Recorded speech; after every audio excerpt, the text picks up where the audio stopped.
2 Samuel pasal 5.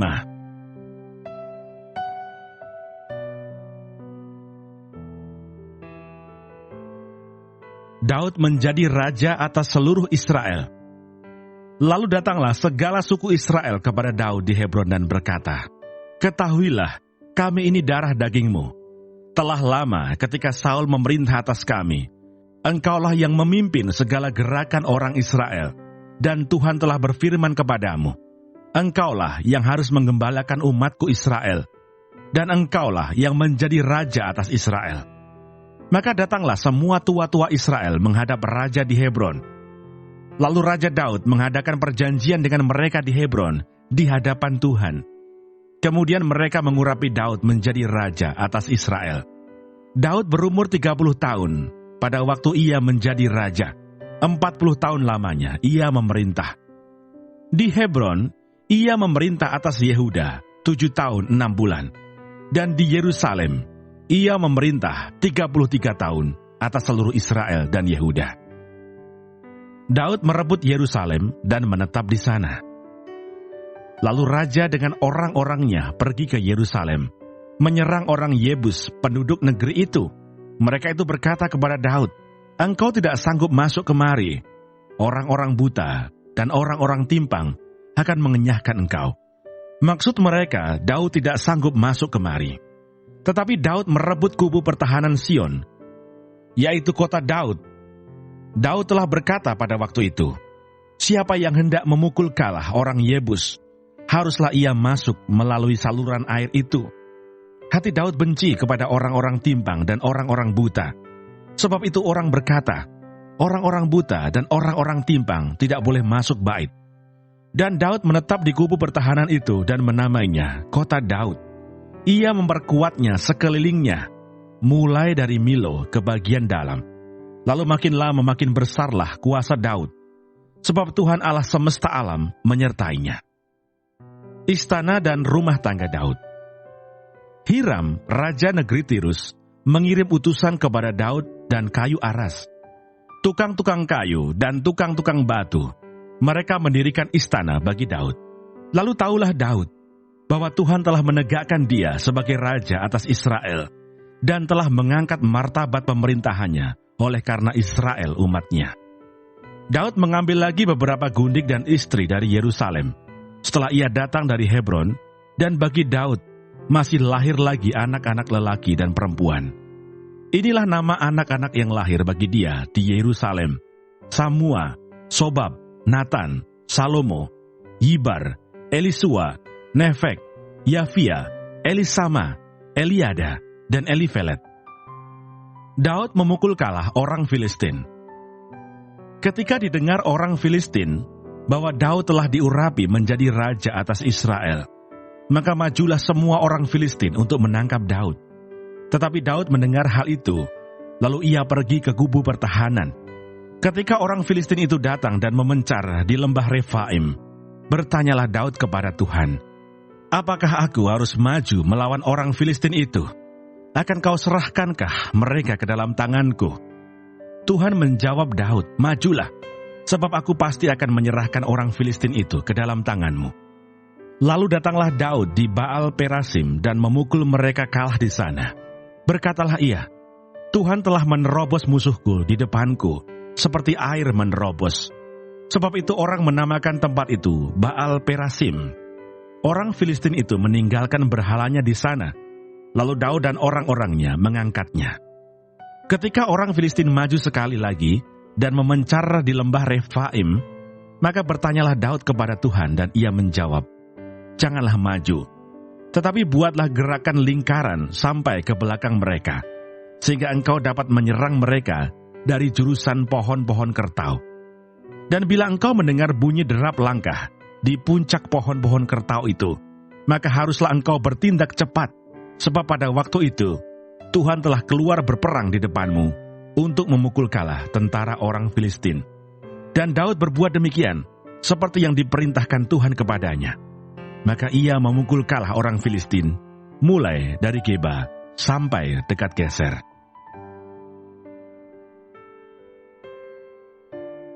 2 Samuel pasal 6.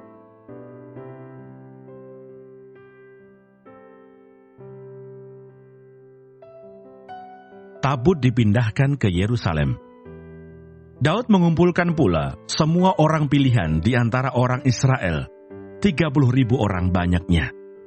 Kemudian bersiaplah Daud, lalu berjalan dari Baal Yehuda dengan seluruh rakyat yang menyertainya, untuk mengangkut dari sana tabut Allah yang disebut dengan nama Tuhan semesta alam, yang bertahta di atas kerubim. Mereka menaikkan tabut Allah itu ke dalam kereta yang baru, setelah mengangkatnya dari rumah Abinadab yang di atas bukit. Lalu Usa dan Ahyo, anak-anak Abinadab, mengantarkan kereta itu. Usa berjalan di samping tabut Allah itu, sedang Ahyo berjalan di depan tabut itu. Daud dan seluruh kaum Israel menari-nari di hadapan Tuhan dengan sekuat tenaga, diiringi nyanyian, kecapi, gambus, rebana, kelentung, dan ceracap. Ketika mereka sampai ke tempat pengirikan Nakon, maka Usa mengulurkan tangannya kepada tabut Allah itu, lalu memegangnya, karena lembu-lembu itu tergelincir. Maka bangkitlah murka Tuhan terhadap Usa, lalu Allah membunuh dia di sana karena keteledorannya itu. Ia mati di sana, dekat tabut Allah itu. Daud menjadi marah, karena Tuhan telah menyambar Usa demikian hebatnya. Maka tempat itu disebut orang Peres Usa sampai sekarang. Pada waktu itu Daud menjadi takut kepada Tuhan, lalu katanya, "Bagaimana tabut Tuhan itu dapat sampai kepadaku?" Sebab itu Daud tidak mau memindahkan tabut Tuhan itu ke tempatnya, ke kota Daud. Tetapi Daud menyimpang dan membawanya ke rumah Obed-Edom, orang Gad itu. 3 bulan lamanya tabut Tuhan itu tinggal di rumah Obed-Edom, orang Gad itu. Dan Tuhan memberkati Obed-Edom dan seisi rumahnya. Diberitahukanlah kepada Raja Daud demikian, Tuhan memberkati seisi rumah Obed-Edom dan segala yang ada padanya, oleh karena tabut Allah itu. Lalu Daud pergi, mengangkut tabut Allah itu dari rumah Obed-Edom ke kota Daud dengan sukacita. Apabila pengangkat-pengangkat tabut Tuhan itu melangkah maju 6 langkah, maka ia mengorbankan seekor lembu dan seekor anak lembu gemukan. Dan Daud menari-nari di hadapan Tuhan dengan sekuat tenaga. Ia berbaju efod dari kain lenan. Daud dan seluruh orang Israel mengangkut tabut Tuhan itu dengan diiringi sorak dan bunyi sangkakala. Ketika tabut Tuhan itu masuk ke kota Daud, maka Mikal, anak perempuan Saul, menjenguk dari jendela, lalu melihat Raja Daud meloncat-loncat serta menari-nari di hadapan Tuhan. Sebab itu ia memandang rendah Daud dalam hatinya. Tabut Tuhan itu dibawa masuk, lalu diletakkan di tempatnya, di dalam kemah yang dibentangkan Daud untuk itu. Kemudian Daud mempersembahkan korban bakaran dan korban keselamatan di hadapan Tuhan. Setelah Daud selesai mempersembahkan korban bakaran dan korban keselamatan, diberkatinyalah bangsa itu demi nama Tuhan semesta alam. Lalu dibagikannya kepada seluruh bangsa itu, kepada seluruh khalayak ramai Israel, baik laki-laki maupun perempuan, kepada masing-masing seketul roti bundar, sekerat daging, dan sepotong kue kismis. Sesudah itu pergilah seluruh bangsa itu, masing-masing ke rumahnya. Ketika Daud pulang untuk memberi salam kepada seisi rumahnya, maka keluarlah Mikal binti Saul mendapatkan Daud, katanya, "Betapa raja orang Israel yang menelanjangi dirinya pada hari ini di depan mata budak-budak perempuan para hambanya, merasa dirinya terhormat pada hari ini, seperti orang hina dengan tidak malu-malu menelanjangi dirinya." Tetapi berkatalah Daud kepada Mikal, "Di hadapan Tuhan yang telah memilih aku dengan menyisihkan ayahmu dan segenap keluarganya untuk menunjuk aku menjadi raja atas umat Tuhan, yakni atas Israel. Di hadapan Tuhan aku menari-nari, bahkan aku akan menghinakan diriku lebih daripada itu. Engkau akan memandang aku rendah, tetapi bersama-sama budak-budak perempuan yang kau katakan itu, bersama-sama merekalah aku mau dihormati." Mikal binti Saul tidak mendapat anak sampai hari matinya.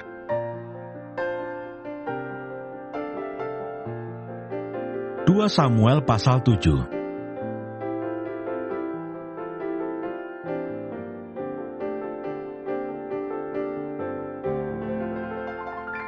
Janji Tuhan mengenai keluarga dan kerajaan Daud. Ketika raja telah menetap di rumahnya, dan Tuhan telah mengaruniakan keamanan kepadanya terhadap semua musuhnya di sekeliling, berkatalah raja kepada Nabi Natan, "Lihatlah, aku ini diam dalam rumah dari kayu aras, padahal tabut Allah diam di bawah tenda."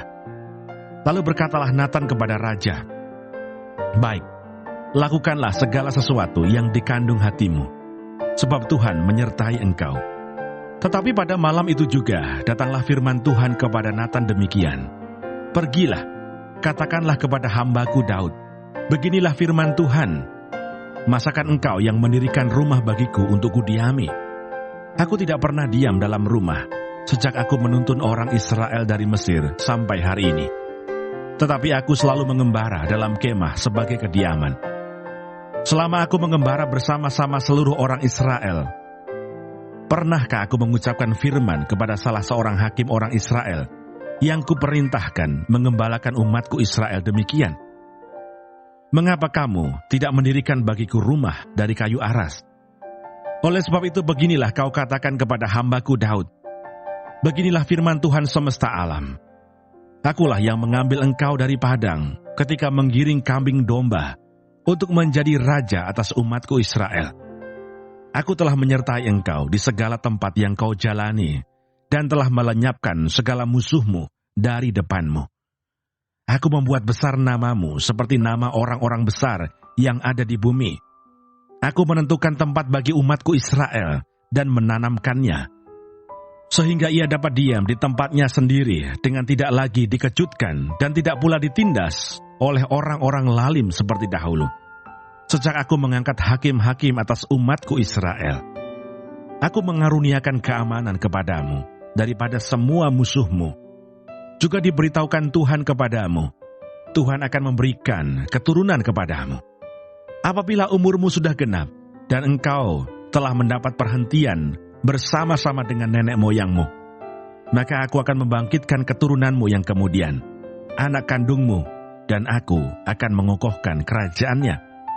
Dialah yang akan mendirikan rumah bagi namaku, dan aku akan mengokohkan tahta kerajaannya untuk selama-lamanya. Aku akan menjadi bapaknya, dan ia akan menjadi anakku. Apabila ia melakukan kesalahan, maka aku akan menghukum dia dengan rotan yang dipakai orang, dan dengan pukulan yang diberikan anak-anak manusia. Tetapi kasih setiaku tidak akan hilang daripadanya, seperti yang kuhilangkan daripada Saul, yang telah kujauhkan dari hadapanmu. Keluarga dan kerajaanmu akan kokoh untuk selama-lamanya di hadapanku. Tahtamu akan kokoh untuk selama-lamanya." Tepat seperti perkataan ini, dan tepat seperti penglihatan ini, Natan berbicara kepada Daud. Doa syukur Daud. Lalu masuklah Raja Daud ke dalam, kemudian duduklah ia di hadapan Tuhan sambil berkata, "Siapakah aku ini ya Tuhan Allah, dan siapakah keluargaku, sehingga engkau membawa aku sampai sedemikian ini? Dan hal ini masih kurang di matamu ya Tuhan Allah.